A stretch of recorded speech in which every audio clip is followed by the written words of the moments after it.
উপকূলীয় অঞ্চলের ১৯ জেলার জেলেপল্লীর বেশিরভাগ মানুষের জীবন জীবিকা নির্ভর করে মাছ শিকারের ওপর। ঝড় জলোচ্ছ্বাসের মধ্যেও মাছের সন্ধানে জেলেদের বছরের বড় একটি সময় কাটে সাগরে।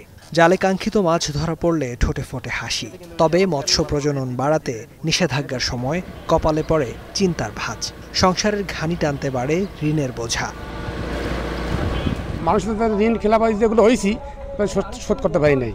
সাগরে মাছ নাই কুলি চলে। 50টা ট্রলার দাদন, আমার বর্তমানে 5টা ট্রলার আছে দাদন, আর তার সব বিলুপ্ত হয়ে গেছে। 12 লক্ষ 3.5 লক্ষ টাকা ব্যয়, তারপর যদি থাকে অবরোধ, তাহলে তার জেলে বাঁচার কোনো পথ থাকে না।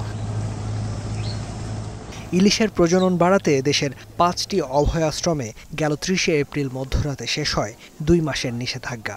এরপর সাগরের পাশাপাশি নদীতে জাল ফেলে জেলেরা। তবে আশানুরূপ রূপালী ইলিশের দেখা না মেলায় বিপাকে মৎস্যজীবীরা। লোকসানের দায় শোধের আগেই 20 মে থেকে নতুন করে শুরু হচ্ছে সাগরে মাছ শিকারে 65 দিনের নিষেধাজ্ঞা। নানা অনিশ্চয়তার মাঝে ট্রলার নিয়ে তীরে ভিড়তে শুরু করেছেন জেলেরা। জালপালা গুছাইয়া আমরা চলে যেতেছি, কারণ এই 65 দিন আমরা সাগরে যাবো না। এমনি সাগরে মাছ নাই, মাছ 15 বছর পাই নাই। বৃষ্টি বাতাস না থাকার কারণে লবণ থাকতে গেছে সাগরে, এই জন্য কোনো মাছ পোনা নাই। সাগরে খায় না মাছ, আবার এই 65 দিনের অবরোধ মিলেই যদি আসলে তো আমরা ভালো পজিশনে নাই। লোকজন এদেরকে সংসার খরচ আমাদেরকে চালাই রাখতে হয়, সব মিলিয়ে আসলে এই যে অবরোধ আমরা এগুলো আমরা মানতে পারি না। মৎস্য বিভাগের পরিসংখ্যান বলছে বছরে 365 দিনের মধ্যে 3 দফায় 147 দিনই নদী ও সাগরে মাছ শিকারে নিষেধাজ্ঞা থাকে। এ সময় সময়সীমার ওপর ভিত্তি করে নিবন্ধিত প্রত্যেক জেলে পরিবারকে 25 থেকে 86 কেজি করে চাল দেয় সরকার। তবে নিষেধাজ্ঞার সময় নানা প্রতিকূল পরিস্থিতির মধ্যে দিয়ে যেতে হয় এই সুবিধার বাইরে থাকা হাজারো জেলে পরিবারের। পাই না, আমার কিছু দেয় নাই, মেম্বারও কিছু দেয় নাই। একবার জিজ্ঞেস করছি যে আমার জালিয়াতটা কি আসছে, না হ্যাঁ গেছে, কোথায় হ্যাঁ কবে আসে আর কোনো দিক দক্ষিণ নেই। কাট করা আছে 2000, আর 4000 বাকি লোকের কোনো কাট নাই।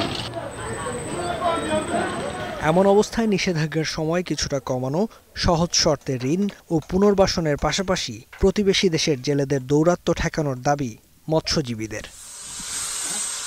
আমরা অবরোধ দিলাম, পার্শ্ববর্তী রাষ্ট্র অবরোধ নাই, তাহলে কি হয়েছে? আমরা বন্ধ করলাম, তারাই আমাদের সীমানা মাছ ধরিয়া নিয়ে যাচ্ছে। মেরামত করি এখন করে তো মাছ ধরতে পারবো না।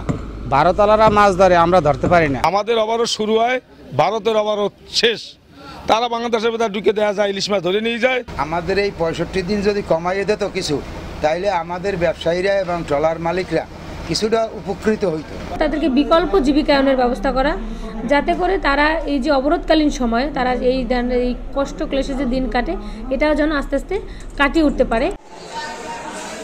এদিকে নিষেধাজ্ঞা বাস্তবায়নে প্রচার প্রচারণার পাশাপাশি নিয়মিত অভিযানের কথা জানান সংশ্লিষ্টরা।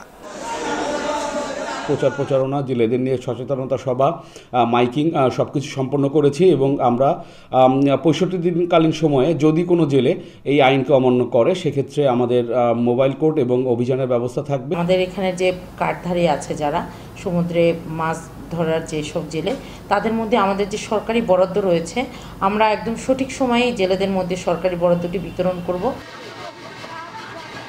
উপকূলীয় 19 জেলাসহ সারা দেশে নিবন্ধিত জেলের সংখ্যা 18 লাখের বেশি।